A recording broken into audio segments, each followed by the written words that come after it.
What are you, like 80 and in a retirement home? Two generations have grown up listening to Ted and Amy in the morning on 93Q radio.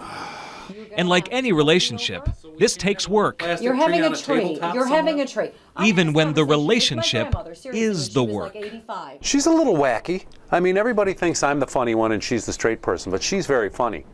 She has a great sense of humor. I think we have very similar senses of humor. She laughed at all my jokes. That was a positive thing for me. It was so interesting. We just seemed to really click, like we'd known each other for a long time. What do you think? 25 years. Yeah. I know, is it crazy? Where did it go? You know, Same place my hair went, Michael.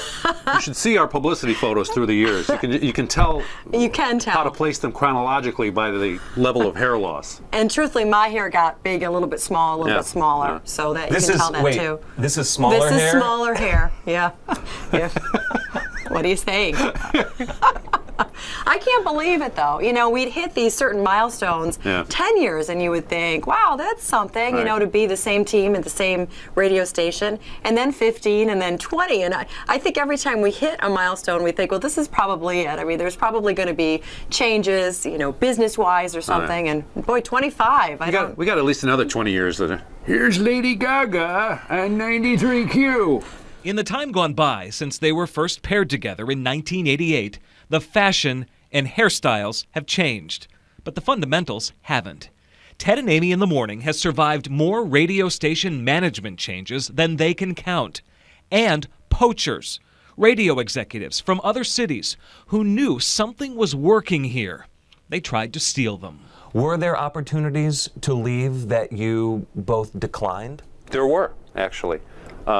We were solicited individually and together as a team for different jobs. We're fortunate in that we're from here. Our families are still here.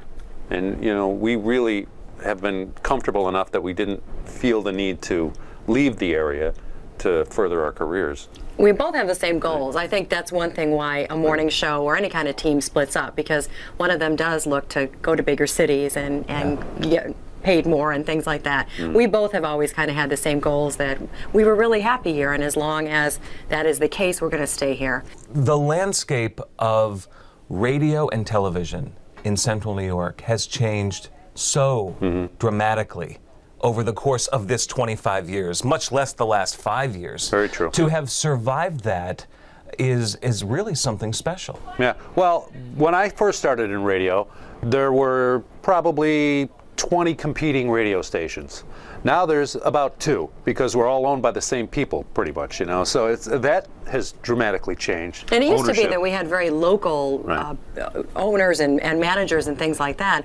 And now it's all corporate. I mean, you don't really know if they know at all what the value of a morning show is here in Syracuse. We'd like to do a Christmas broadcast. Well, we'll have to run it through Atlanta. Right. And, you know, so we've been very lucky. I mean, we've been very fortunate that they seem to appreciate our value here and appreciate the localness of our morning show. I'm trying to talk the wife into not doing a tree this year. Ted. It's not going over. With Ted and Amy, what you hear on the radio really is what you get when you meet them in person. It's her and me and the 2 dogs. Okay, you have the children come home to see you. Why do people respond to the show? Well, I think, like Amy said, we've been in the community for 25 years. We communicate like an old married couple, really. I think people enjoy listening to what we talk about. They like to participate. I think we're really relatable. I mean, we're not leading real exciting lives. I mean, we mentioned I don't think we've ever been hip, you know. But I think listeners feel like they know us. I mean, they'll come up to us in a grocery store and say, oh, how's your son doing this? Or, you know, your wife, how's she doing with that? You know, they know us. And it's funny because we don't know them, but they feel like they know us. But the chuckles they've been delivering for 25 years on 93Q radio mask a savvy business sense. These two are survivors in a business that has torn apart successful teams and replaced them with national, syndicated morning shows that originate in far-off places. Ted and Amy negotiate their contracts together, on the thinking they're more valuable together than individually. They make the same salary, and although many listeners are under the impression they're married to each other, they are not. But he's seriously my best friend. I mean, you know, we spend at least 4.5, if not longer, hours together every day. He's my best friend. I mean, he's other than our spouses. I have other best friends. Other than our spouses. But no, I mean, we're very close. We know really quite a bit about each other. And Amy knew about and was concerned about Ted's health for years. Old pictures show him at his heaviest. He was facing a host of health issues because he was fat. Ultimately, he decided to have gastric bypass surgery. Where are you now compared to where you were 3-4 years ago? Oh, wow. I'm about 140 pounds lighter, a lot healthier.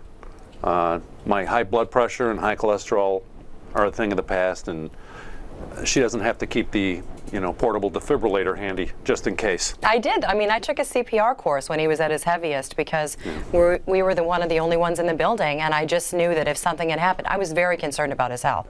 And I just knew if something had happened, I would feel awful if I could not respond. And so I took a CPR course. And I got to say, the last contract we negotiated probably 5 years ago, I sat down and said, you have to be around. I can't base my career on yours if you don't care enough about taking care of yourself. I'm not saying I was the reason why he decided to have the surgery. I was very grateful that he did and decided to get healthier. 25 years, it's quite a number. How much longer do you have left? Well, Ted doesn't have much time. I've been given 18 months. Actually, I'd love to do this until I keel over, I mean, it is that much of a fun job. I look forward to coming in every day. As long as they'll have us, I guess would be a good answer.